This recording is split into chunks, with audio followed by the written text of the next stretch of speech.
Hello, and welcome to Owning It, the podcast that celebrates the inspiring choices made by women who refuse to simply follow the crowd and chose the road less traveled. I'm your host, Sandhya Thukaram, and in each episode, we'll have real conversations with these incredible women who choose to carve their own path because following just isn't an option. They may not be making headlines, but every one of them is a role model. So join me and let's explore the power of choice and the inspiration it brings right here on Owning It. My guest today is Aashika Abraham Chittiappa, co-founder Mamma Mia. I first met Aashika when she was a young girl in school, later bumped into her as a young working professional, and today I'm super stoked to be in conversation with Aashika as a young entrepreneur and the mother of 2 young daughters, and understand from her the choices she has made, the paths she has navigated as she continues owning it. Thank you very much for having me, Sandhya. I'm hoping some of what I have to say will resonate in different ways for different people's stages of life or entrepreneurship. I'm sure all of it will resonate. But let's start from the very beginning. What was that point when Aashika decided, hey, I want to be an entrepreneur? So now that I'm here, I think my mom brings up this story that apparently when I was young, I used to say that someday I'm going to run my own business and I'll be helping lots of people around the world and I'll be making lots and lots of money. And I mean, she's only brought that story up now because I guess I was probably distracted with quite a dizzyingly exciting career so far that I've never thought of entrepreneurship as an approach, at least in my adult career life. I started at Ernst & Young after college, and then somebody met me and said, hey, look, there's an interesting job. You have to meet people and travel the world. Would you like to do it? And I'm like, yes, absolutely. That sounds like what I'd like to do. So I worked in Formula One for a while. I did a lot of motorsport work, worked in the beginning of IPL, and I had a very exciting career in my 20s, I think. And then when I became a mom for the first time, I thought this would be like everything else. I'll take it on the chin. I'm sure I'll figure out a way to manage it. It'll all be this great, easy balance. But I honestly felt like I'd been hit by a freight train. I was just blown away by how difficult that transition became of a successful career to a working mother.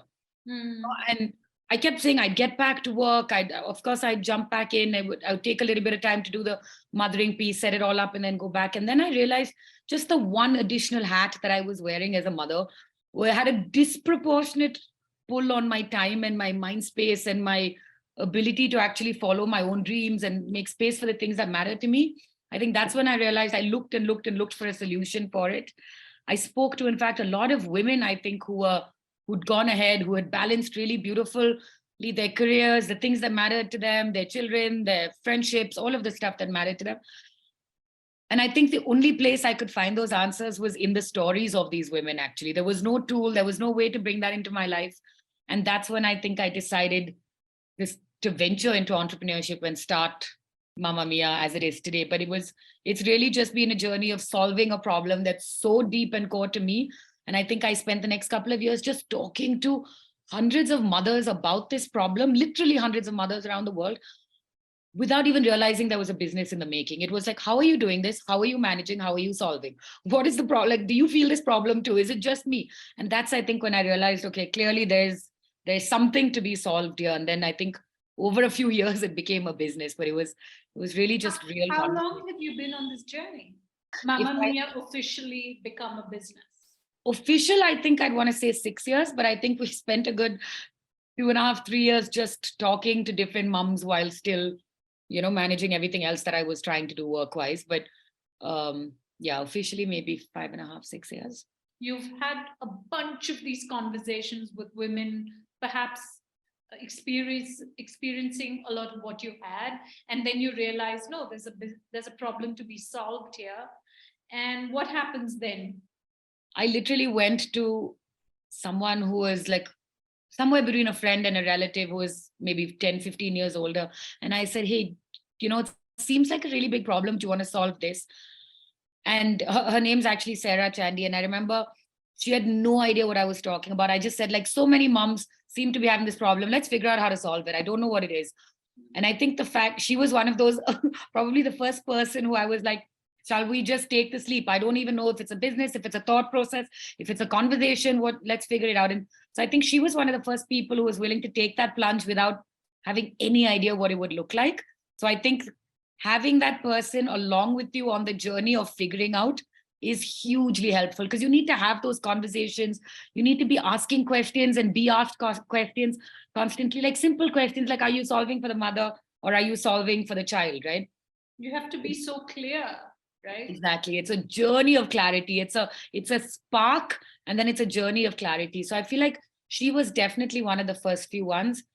And then I have to say my father-in-law and my mom, they were the ones who were willing to pull out a check and, be like, okay, let's give it a shot. I went to them with like these long, painful, I mean, now when I look back at my presentation to the pitch decks we've now evolved into, it was one long drawn out thing of why do we think this is so important? What could the potential in this idea be? So I think, again, it's a journey of articulating a spark of that is something that needs to be solved. I'm happy to pour myself into solving that. And then finding those people to get that buy-in, you constantly need that clarity. So I think my father-in-law and my mom were the first ones to take that leap in terms of, okay, let's figure it out. And then I think when people like my dad, who he's a chartered accountant of many, many years, very risk averse, I think when those kind of contributions started coming in, I was like, okay, now we're like a legitimate business. This is worth following. All of that time, I wasn't entirely sure. And yeah, I think a huge amount of it, especially for moms, comes to like, it's that village, right? So it was the fact that my husband was willing to share that responsibility of home and children and everything else as close to equal as possible. And also the fact that I wasn't being able to contribute to the income at home for a while. I think that was also something that was where I think that his support was really critical. And I think that village that you have is is probably the most important thing to be able to start off. It's having somewhere for your kids to go, because it's quite brutal in the beginning, the amount of time and energy you need. So you need people to lean on. I mean, I think I pulled in cousins and family and friends and all, whether professional, personal. I feel like that's probably the most important thing. And they lent on my immediate family and friends a huge amount in the beginning. Do you think this is unique, Aashika, to women? This needing this village to really follow your dreams? Moms have it the hardest, or like women who reach the top of their careers have it the hardest, because most men or CEOs have somebody else managing the rest of their lives. And so they can primarily focus on that on what they want to do, and there's somebody else managing their home, managing their children, managing everything else. Did you have to create this community and intentionally reach out to people to support you, or did it just fall in place? Those relationships definitely evolved a lot more. I've always been quite committed to that, like inner circle of mine, but I think I was normally the one giving a lot. I was very unused to asking. Mother-in-law keeps my kids a huge amount, right? They come back from school and they go straight to her house, and she does the after school snack and half of the homework and everything else. I mean, those are things that have been essential in me being here today. But so when people say, I like that distance with, my in-laws, is that I know I changed a lot of the things that I would earlier. I was normally the one giving and not asking. So I think that becomes really important. And two, I think is you learn to let go of a lot of things because you realize there's a bigger picture, right? So I think that's equally important, is you have to service the bigger picture of your vision sometimes. And that might mean leaning on people a lot more, asking for a lot of help, being willing to, let go of certain smaller, potentially petty things. We have you trying to solve this big problem that stemmed from your own need to solve it. You have your early supporters in your mother and your father-in-law, and then you find yourself having a legit business. What were your biggest surprises once the business is a business? What were things that you said, oh my God, I didn't even think about this thing? Just to backtrack a little bit, I feel like the hardest thing till date was having the courage to start. I think that has been till date the most difficult thing, is to say, hey, I have an idea. I'm going to put a lot of my life, my ego, my relationships, my time, my energy on the line to chase that. I think that was probably still the hardest thing, that decision to start.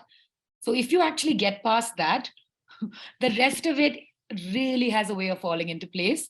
So I really encourage people out there who are on the edge. Like, the most difficult thing you can do is to cross that thing of saying, I'm going to give it a shot. I think the way I looked at it is, what is the cost of not pursuing that, right? Like spending the rest of my life thinking, oh, I have a great idea. It could be really successful. I could create success on my terms. I could live on my, create my idea of a perfect life. So I think when you're struggling with the courage of whether to start or not, I'd say just think about what's the cost of not. Like they always say, regret is the strongest, deepest, though it's the worst kind of feeling to have, right? So I think it's always better to try, fail, and figure it out. Having said that, I think when, like you said, post starting, I think it's really how long it can take.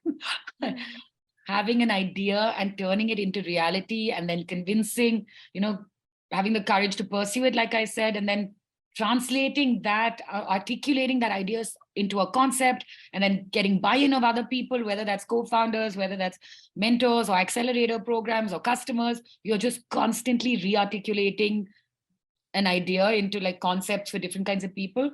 That journey took a lot longer than I imagined. It still is taking a lot longer. I imagine that in 5 years I would have been where I wanted to be. It's taken a lot longer than that.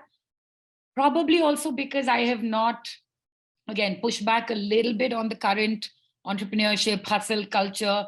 I don't know. I don't like gender bashing. I feel like it's not the direction I want to go. But I think I've been very intentional about, I'm doing this because I want a better sense of work-life balance as well. I don't want to hit somewhere in 5 years that the last 5 years were a blur as a result, right? Because these are equally critical years in every aspect of whether it's my parents getting older, my children growing up, or my work succeeding. I wanted to continue to keep that balance.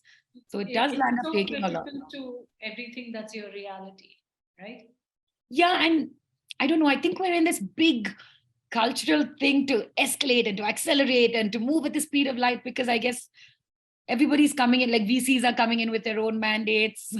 I think do you find that noise gets to you?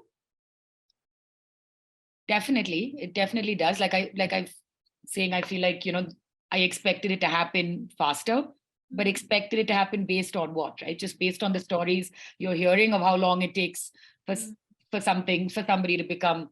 But I think, like they say, it takes about 10 years to be an overnight success, right? Like today, people are like, you're still at it. My God, how have you been doing it? And I keep hearing that perseverance is one of the strongest determiners of success. I think perseverance with a lot of intentional pivoting. I mean, you obviously shouldn't go blindly into it, but I think that's another very, very difficult part about entrepreneurship, is just having the courage to continue. When you see like long flat periods of things not taking off, it's very difficult to keep going.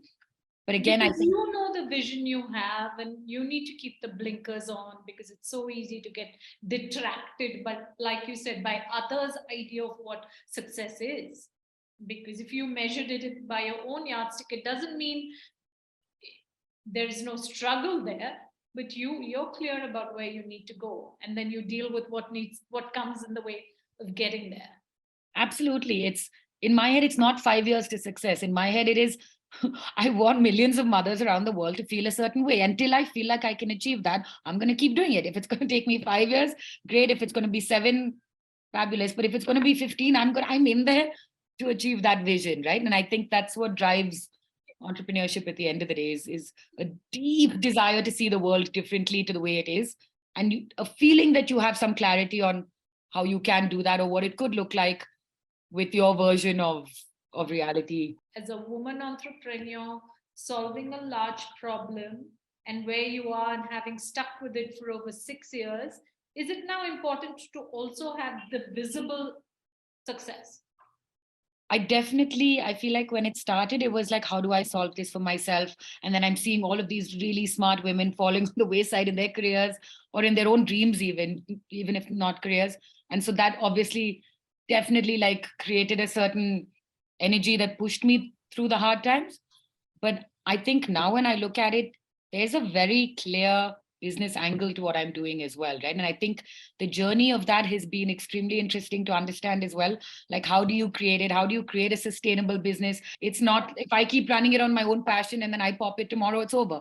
I feel like the impact is tremendously important to me personally, but professionally turning it into a very successful business on slightly different terms to maybe again the narrative I feel out there. Like I think my co-founder and I have always been very clear that we didn't want to push the numbers, for example, our number of downloads more than we wanted to create deep engagement, right? Can a mother who comes in today, can she be using the app 5 or 3 years later or 10 years later and still find great value? Like, are we changing her life in a way that she wants to keep dedicating her time and energy to putting it back in? Is she willing to pay for that? Can we create a business that's sustainable in the long term, but profitable, right? Like there's no point in me creating these, huge download numbers. And I feel like and if it didn't translate to profitability, the profitability is the you very are running number a one of business. it, right? The best kind of business is one that makes revenue. The VC funding and all of that are for different reasons, for scale. But if you have a model that generates revenue, you have a legit, solid business. And profitability, right? So you have the power to grow, or the confidence to grow and keep reinvesting in like new ideas and like without compromise. You stay as Exactly. true to your vision as possible because you don't have to depend to external demands. And so that's actually one of the reasons we kind of really honestly last 5 years I have not pulled a salary. I was that kid who didn't take $100 from my dad. I just had so much pride if I would do it on my own. So it's been really, really hard the last few years financially. But I feel like one of the strongest things that has come out of that is just recognizing how important it is to build in that sustainability, to build that profitability. But we didn't want to go in early for funding because I feel like had we gone in too early, then suddenly you can have a fund telling you must focus on the productivity piece. That's the part that's important. And we're like, not really for the mother. Like, my instincts on the product I'm creating and the solution that's required are quite strong. You know it best. I know it best, not just because I know it, but because I'm the one who's spoken to the hundreds of women, right? I'm seeing their day-to-day lives. I'm seeing the subtleties in the stuff they're carrying home and the stuff that you cry about over a drink. That's the stuff that I feel like you're never going to see in secondary research. And so I cannot prove to anybody. So I felt like we needed to get the product and the business to a place that we can be trusted to actually make those right decisions, at least in terms of the direction that the product goes. So what are resources and information you wish was available out there when you started? Something like a Ready Reckoner that looking back, you felt, God, I wasted so much time on that stuff. If it was readily available, I could focus more on more critical problem solving. Honestly, the female founder ecosystem today is incredible, in my opinion. I mean, I know there are stats constantly coming out about how we're not getting the right amount of funding. There are not enough of us at the table. But my experience with it has been incredible. I feel like in the last 2 years, I have derived so much support and optimism and professional advice and all of that from this ecosystem. Even if I have to say so, far more than my classmates who've been men and have also started up. I feel like I didn't have that 5 years ago. So it's definitely in the right direction. Like when I started, I was, first of all these conversations about, starting up, having the courage, balancing the rest of your life, where to go for funding, how to manage it, how to look after your mental health, even just these things that seem superficial I think the conversations that are happening are very valuable in the beginning. Definitely didn't have that.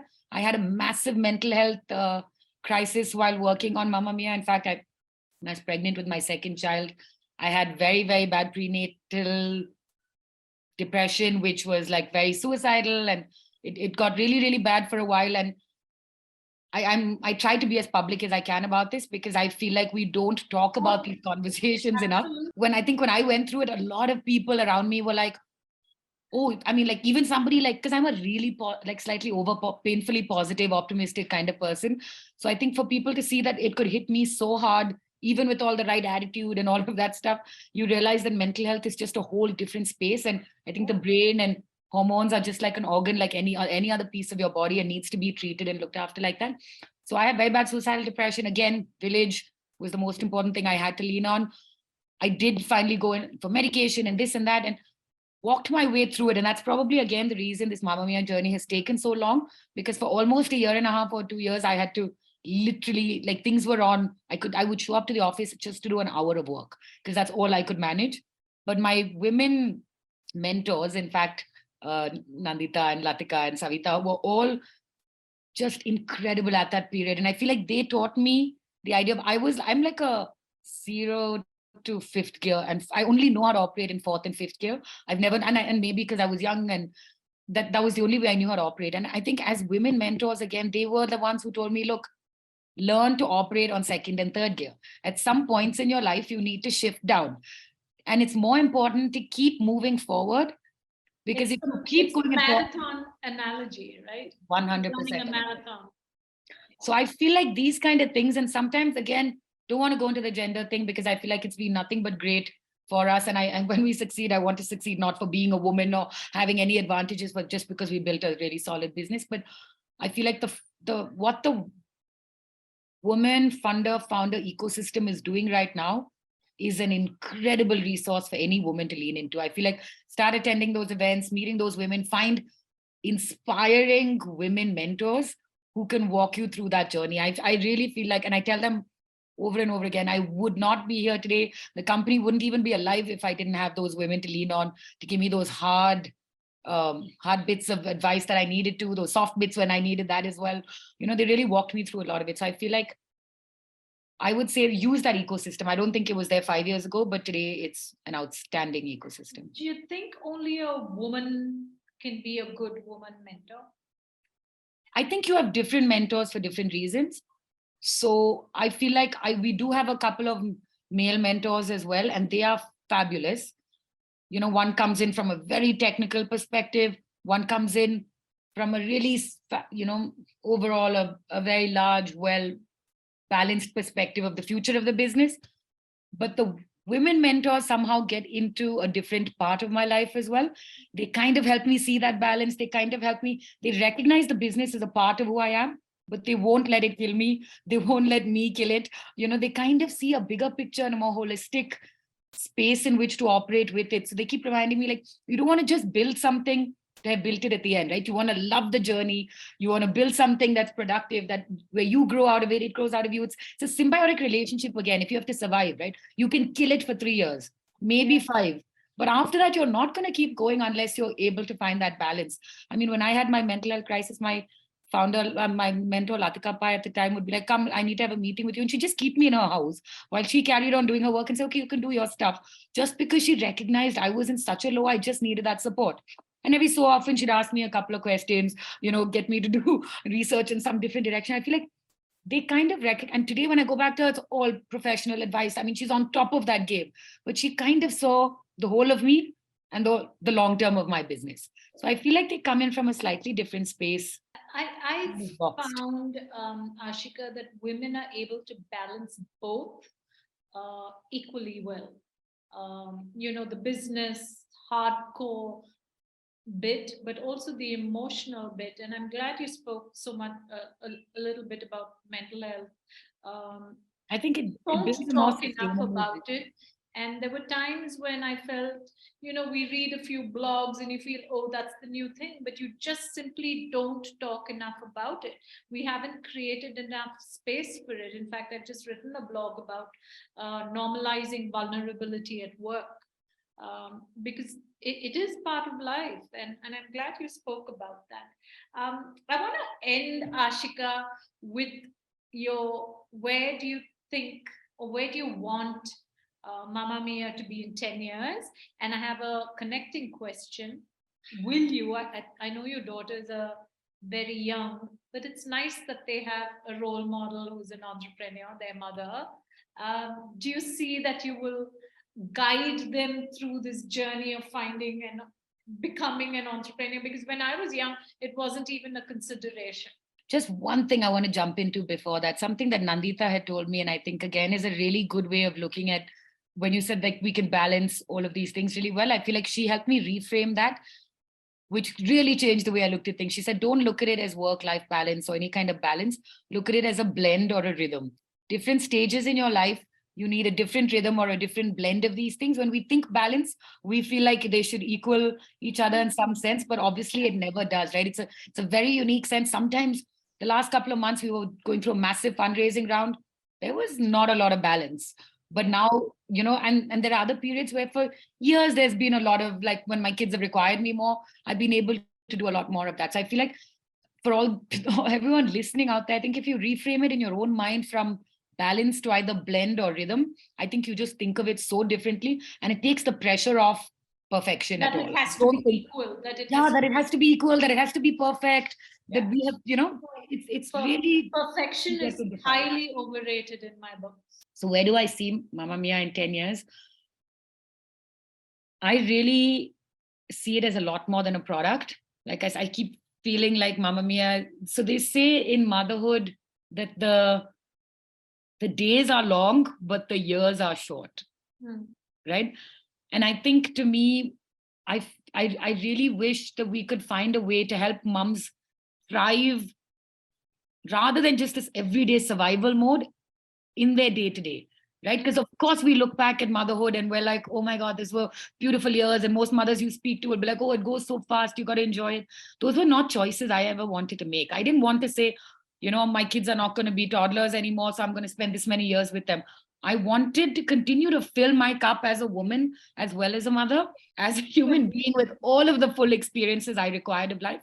And so I feel like my vision is really to help millions of other moms find that space on an everyday basis. We all love motherhood. We all know how to do it well. We all, have our own intuitive things on what's best for our children. We all have our own setup. Sometimes you have a village, sometimes you have a partner, sometimes you don't, right? I mean, we all have different unique ways to hit that.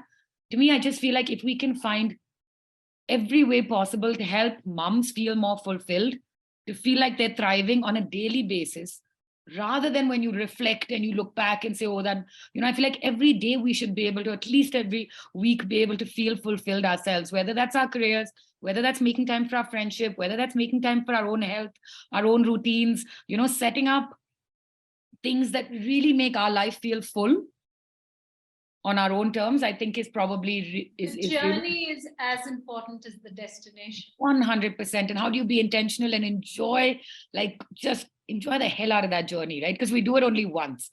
And so I feel like Mamma Mia in my head is just someday going to help millions and millions of other moms around the world feel that sense of joy every day. Today it's a planner app. Tomorrow it might be a community.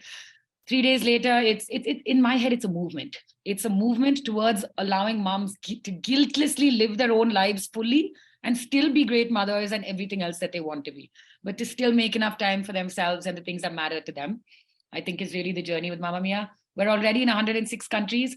So I just, I guess I hope that moms all over the world, in every city, every country, kind of start finding us and finding that solution. And honestly, I hope it's a for moms by moms company somewhere deep down inside. I feel like that empathy is fabulous that we have to each other. There's nothing else that can connect to women, but just that journey, you kind of understand a lot of difficulties. I feel like our product empathy and stuff is great in that sense. A for moms by moms company across hundreds of countries, just helping moms live better everyday lives and in their unique idea of what that better is, right? No pressure to live a perfect life, no pressure to have balance, just a life that feels authentic and fabulous and fulfilling and balanced to you. That's really where I feel Mamma Mia would be. And what was your second question? My daughters, my God, that's half the reason I do it. I think there's so many times I've wanted to quit, and I feel like there are so many things I need to teach my daughters, top of which is to hang in there and to follow their dreams. Just because you become a mother or a wife or anything to anybody else, like, I think it's the same thing I've done for myself. I refuse to give up on my childhood dreams for anybody or anything, and I don't want them to ever feel like they need to do it. And it's really sweet, because sometimes I'll find my 7-year-old daughter at a party talking to her friend's mom, saying, my mama does this, you should try Mamma Mia, they've got a brain dump thing and it'll help you not forget things and do everything you love. And I keep telling my mom, she pitches better than I think I do about what I'm working on. And you're paying her for the same pitch. I really think I should, but I think I'm learning so much. I think entrepreneurship is such a speed train to personal growth and to evolving as a person. and it's easier to learn it professionally and then implement it in your life. But like the other day when we had a PTC and the teacher said, she's struggling with this, and there are these kinds of issues that she's having with perfection, I realized like these are issues that I'm modeling in a certain way, and I need to keep on being really intentional about how I do it, so that they also kind of, I don't think we can tell them and teach them, right? I think you just have to model it, and they watch, and then they kind of do the things that they learn by the examples they see. So yeah, absolutely. And I feel like I want them to know, like, I mean, I want them to do whatever it is that fulfills them really at the end, but have the courage to do it, have the perseverance to hang out there. So, I mean, whether that's corporate, whether that's professional, whether that's maybe being a great stay-at-home mom, I'm like, just have the values that I feel like. Entrepreneurship isn't necessarily about the business bit too. There are so many life lessons. You could be entrepreneurial in every aspect of your life. Do what it takes to get to where you want to. That is being an entrepreneur. Exactly. And I feel like it's a great playing field, to do it in entrepreneurship, because then you bring the lessons back. It's much harder to play with these things and pivot in the way you can in entrepreneurship as you would with your personal life and your relationships.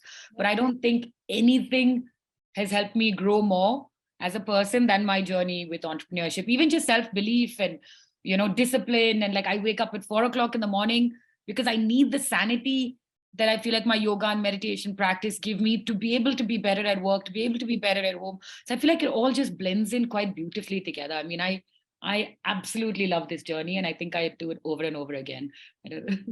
No, more power to you, Aashika. If I was to close with a thought that remains from our conversation, you shared many, many insightful things.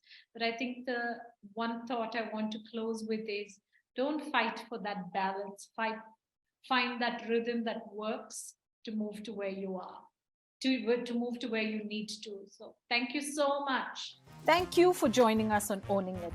With every conversation with women who are taking control of their narrative, I'm constantly inspired.